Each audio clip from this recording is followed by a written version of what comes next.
मन तरसाए वो एगो लैंदा काबर जिवला जलाए मोर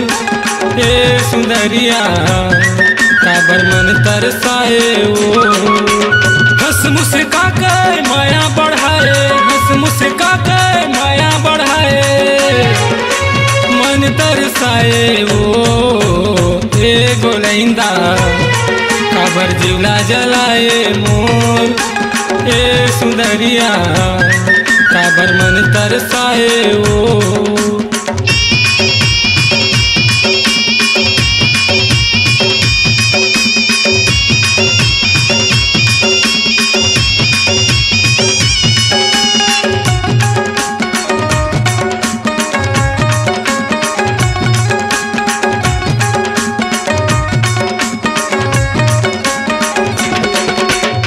वो सुंदरिया तुर हवो जहुरिया नैना नैना मिलाना राजे शरम गोरी काहे करत हच मोर तेरे माताना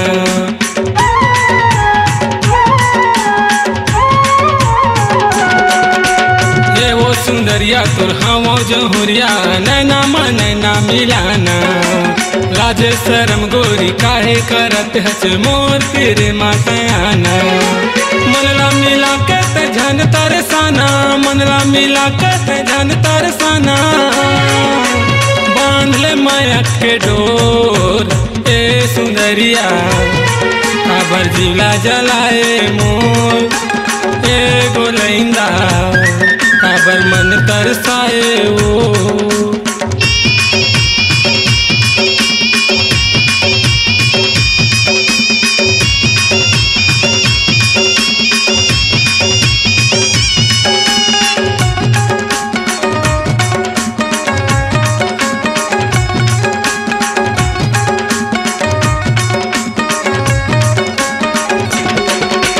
मुड़ मुड़ के देखना परी का चलना दिल में छोरी झन चलाना हे वो दिलदारा हवा कुंवारा माया के कुरिया बसाना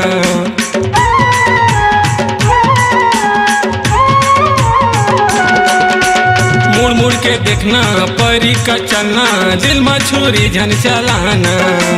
हे वो दिलदारा हवा कुंवारा माया के कुरिया बसाना तिरमा बाला कहते झन ला जाना तिरमा बाला कहते झन ला जाना मान ले कहला ला मोर ए सुंदरिया काबर जिवला जलाए मोर ए गोलैंदा काबर मन तरसाए वो हंस मुस्का के माया बढ़ाए हंस मुस्का के माया बढ़ाए मन तरसाए वो ए गोलैंदा काबर जिवला जलाए मोर ए सुंदरिया काबर मन तरसाए वो ए गोलैंदा काबर जिवला जलाए मोर ए सुंदरिया काबर मन तरसाए वो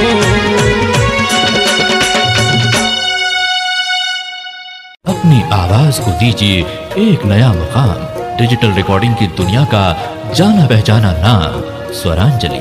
जहां गूंजती हैं ध्वनियां अपनी माटी की सौंधी सुगंध के साथ। छत्तीसगढ़ी संगीत के विविध रंग जो पहुंचाते हैं पूरे प्रदेश में डिजिटल रिकॉर्डिंग के संग। स्वरांजलि स्टूडियो, नेमी चंद गली नंबर 2, गंजपारा, रायपुर।